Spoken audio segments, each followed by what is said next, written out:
আজ আমি বানাবো কাটলেট, যেটা হবে একদম প্রোটিনে ভরপুর। খুব সিম্পল ঘরোয়া পদ্ধতিতেই কাটলেটটা তৈরি করব। আর যারা ভেজিটেরিয়ান তাদের কাছে তো এটা খুব একটা ভালো অপশান। মাটন আর চিকেন কাটলেটকে কিন্তু এই কাটলেটটা খুব টাফ একটা কম্পিটিশান দিতে পারবে। নমস্কার, মুনমুনের ঘরোয়া রান্না থেকে আমি মুনমুন। আমার চ্যানেল ও পেজে আপনাকে জানাই অনেক অনেক স্বাগত। যদি আপনি আমার ভিডিও প্রথম দেখেন, ভিডিওটা দেখে যদি আপনার ভালো লাগে, যদি ফেসবুক থেকে দেখেন পেজটা ফলো করে সঙ্গে থাকবেন। আর যদি ইউটিউব থেকে দেখেন চ্যানেলটা সাবস্ক্রাইব করে পাশে থাকা বেল আইকনটা প্রেস করে নিচে অল অপশানটা ক্লিক করলে আমি যখনই কোনো নতুন রেসিপি আপলোড করব আপনার কাছে নোটিফিকেশান পৌঁছে যাবে, আপনি সেটা সবার আগে এনজয় করতে পারবেন। প্লিজ চ্যানেলটা সাবস্ক্রাইব করে পাশে থাকার অনুরোধ রইল। আমি এখানে একটা বড় মিক্সি জারের মধ্যে আমার প্রয়োজন মতো আমি কিছু ব্রেড নিয়ে নিলাম। আপনারা চাইলে ব্রাউন ব্রেড বা মাল্টিগ্রেন ব্রেড যেটা পাওয়া যায় সেটাও নিতে পারেন। এটা একটু মিক্সিতে একটু ঘুরিয়ে নেব। ঘরেতেই এটা ব্রেড ক্রাম্ব তৈরি হয়ে যাবে, তবে ব্রেড ক্রাম্বের জায়গায় আপনারা বিস্কুটের গুঁড়ো বা অ্যারারুটও নিতে পারেন। আমি এখানে ব্রেড ক্রাম্ব তৈরি করে নিলাম। ভিডিওটা দেখতে দেখতে একটা লাইক করে দেওয়ার অনুরোধ রইল। ইউটিউবে সকল বন্ধুদের বলবো ভিডিওটা দেখে একটু হাইপ করে পয়েন্ট দিও প্লিজ। দেখুন ঝরঝরে একটা ব্রেড ক্রাম্ব তৈরি হয়ে গেছে। একটা প্লেটের মধ্যে ঢেলে নিলাম। আপনারা চাইলে মার্কেট থেকে যে ব্রেড ক্রাম্ব পাওয়া যায় কিনতে সেটাও ইউজ করতে পারেন। খুব সহজভাবে কাটলেটটা তৈরি হবে, যেটা মাটন কাটলেট চিকেন কাটলেটের স্বাদকে কিন্তু হার মানাবে। এখানে আমি ছোটো গ্র্যানুলসের সয়াবিন নিয়ে নিয়েছি। আপনারা চাইলে বড় যে সয়া চাংসগুলো থাকে সেটাও নিতে পারেন। আমি ছোটোটা নিয়েছি। এটা নুন দিয়ে একটু সেদ্ধ করে নিয়েছি। এটা স্ট্রেনারের মধ্যে নিয়ে জলটা একটু ছেঁকে নেব। বা সয়া গ্র্যানুলস যেটা থাকে সেটাও নিতে পারেন। সয়া চাংস ছোটো বড় সেটাও নিতে পারেন, যেটা আপনার হাতের কাছে থাকবে সেটাই নিতে পারেন। জলটা ঝরে গেছে, হাতে করে এভাবে চিপে চিপে এক্সট্রা যে জলটা আছে সেটাও একটু নেগড়ে নেগড়ে একটু বার করে নেব। এভাবে একটু প্রেস করলে জলটা বেরিয়ে আসবে।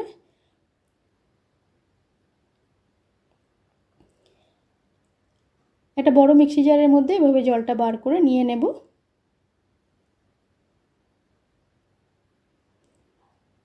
ঢাকা দিয়ে এটা একটু মিক্সিতে ঘুরিয়ে নিয়েছি। খুব বেশি একদম পেস্ট করার দরকার নেই, একটু দানা দানা মতো থাকবে এরকমই করেছি আমি, একদম পেস্ট করার দরকার নেই। দেখে মনে হচ্ছে কি না মটন কিমা।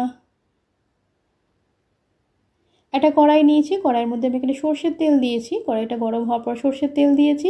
আপনারা চাইলে রিফাইন অয়েলও দিতে পারেন। তেলটা গরম হলে এখানে আমি কিছু লঙ্কা কুচি আর আদা কুচি করে দিয়েছি। আদাটা আপনারা চাইলে গ্রেট করে দিতে পারেন বা আদা কাঁচা লঙ্কা পেস্টও দিতে পারেন।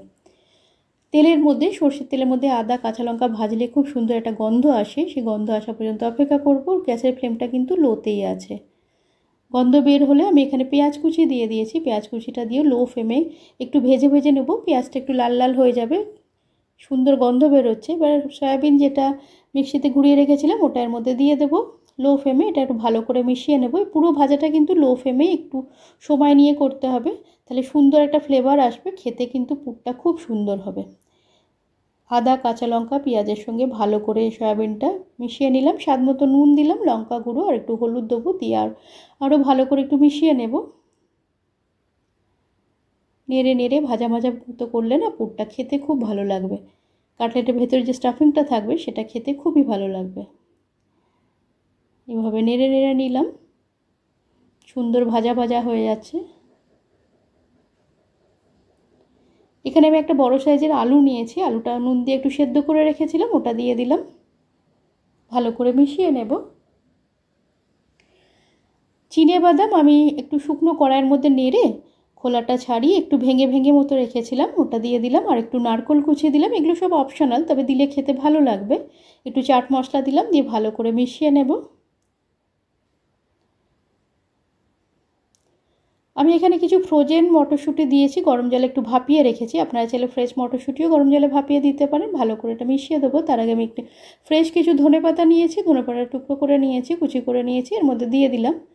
এখানে আমি একটু ধনে জিরে শুকনো লঙ্কা শুকনো কড়াইয়ের মধ্যে নেড়ে এটা একটু গুঁড়ো করে নিয়েছি, এটা দিয়ে দিলাম। মটরশুঁটিটা আপনারা চাইলে আগেও দিতে পারেন, আমি এখন দিলাম। ভালো করে এটা মিশিয়ে নেব। পুরটা দেখুন একদম শুকনো শুকনো হয়েছে, যার জন্য কাটলেটটা তৈরিও খুব সুন্দর হবে। এইভাবে পুরটা একটু ভেজে ভেজে শুকনো শুকনো করে বানিয়ে নিতে হবে। এটা হয়ে গেছে, গ্যাসটা বন্ধ করে দেবো। আর এই মিশ্রণটা থেকে না খুব সুন্দর একটা গন্ধ বেরোচ্ছে। এটা ঠান্ডা হয়ে গেছে।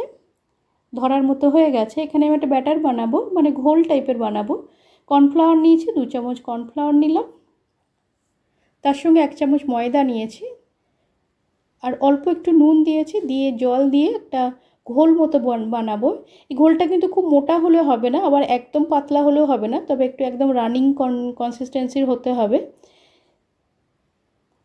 দিয়ে এর মধ্যে এই যে পুরটা বানিয়েছিলাম তার থেকে অল্প অল্প আপনারা আপনাদের ইচ্ছা মতো সাইজে কাটলেট বানিয়ে নিতে পারেন, ছোট বড়ও বানাতে পারেন। হাতে করে নিয়ে এভাবে শেপে বানিয়ে নেব। আমি এরকম শেপে বানিয়েছি, আপনারা গোল বানাতে পারেন বা অন্য চৌকো বানাতে পারেন, লম্বা বানাতে পারেন, আপনার ইচ্ছা মতো শেপে এটা বানিয়ে নিতে পারেন। কাটলেটগুলো এভাবে তৈরি করে নেব।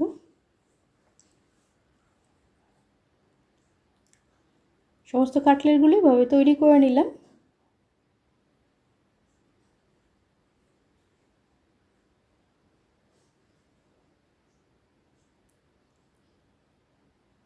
দেখুন এরকম হয়েছে। কর্নফ্লাওয়ার যে ঘোলটা বানিয়েছি ওর মধ্যে একবার ডিপ করে নেব। এটা আমি ডবল কোটিং করব। ওর মধ্যে ডিপ করে ব্রেড ক্রাম্ব যেটা আগে থেকে বানিয়ে রেখেছিলাম ওর মধ্যে এবার কোটিং করে নেব।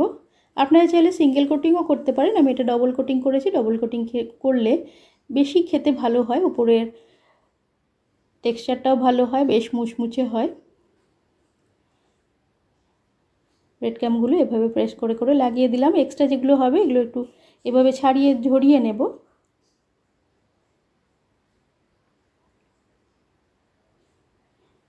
কর্নফ্লাওয়ার মধ্যে দিয়ে দিলাম।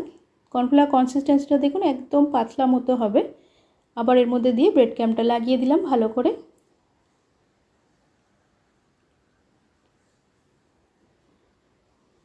ব্রেড ক্রাম্বটা চারদিকে এভাবে দিয়ে কোটিং করে এভাবে কাটলেটগুলো তৈরি করে নিলাম। এটাও এভাবে তৈরি করে নিলাম।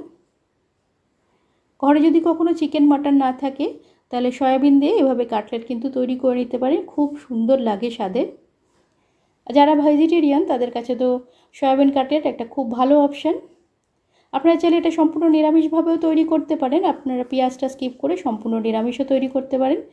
সমস্ত কাটলেটগুলো এভাবে তৈরি করে নিলাম। এভাবে তৈরি করে নিয়ে এই পর্যন্ত প্রসেস করে নিয়ে এয়ারটাইট কন্টেনারে ভরে ডিপ ফ্রিজে রেখে দিতে পারেন। যখন বানাতে মন হবে, দরকার হবে, তখন বানাবার 10 মিনিট আগে ডিপ ফ্রিজ থেকে বার করে রেখে এটা ফ্রাই করে নিলে হয়ে যাবে। দেখুন সুন্দর তৈরি হয়েছে, ভেঙেও যাচ্ছে না, খুব সুন্দরভাবে এটা কোটিংটা হয়েছে। আমি কড়াইয়ের মধ্যে একটু রিফাইন অয়েল দিয়েছি। তেলটা মিডিয়াম হিট হলে কাটলেটগুলোর মধ্যে দিয়ে দেবো। কাটলেট দেওয়ার পর সঙ্গে সঙ্গে ডিস্টার্ব করবো না, 1.5 থেকে 2 মিনিট পর একটু ওই পিঠটা ভাজা ভাজা হয়ে যাবে, তখন হালকা হাতে এটা একটু উল্টে নেব। 2 পিঠই লাল লাল করে ভেজে তুলে নেব। তৈরি হয়ে যাবে সয়াবিনের কাটলেট। খুব সিম্পল, সহজ, ঘরোয়া একটা পদ্ধতি, খেতে কিন্তু খুব ভালো লাগে। দেখুন 2 পিঠটা উল্টে পাল্টে লাল লাল করে ভেজে নিয়েছে।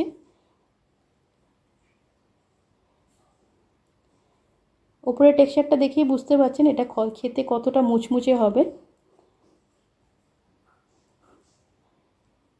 এইভাবে সয়াবিনের কাটলেট বানালে কিন্তু মাটন চিকেন কাটলেটকে খুব টাফ একটা কম্পিটিশান দিয়ে দেবে। খেয়ে বোঝাই যাবে না যেটা মাটন কাটলেট, চিকেন কাটলেট কি সয়াবিনের কাটলেট। আর আমরা সবাই জানি সয়াবিন খুবই প্রোটিন সমৃদ্ধ হয়। কমেন্টের মাধ্যমে জানাবেন আমার আজকের এই রেসিপিটা আপনার কেমন লাগলো। যদি ভালো লেগে থাকে একটা লাইক আর বন্ধুবান্ধবদের মধ্যে শেয়ার করার অনুরোধ রইল।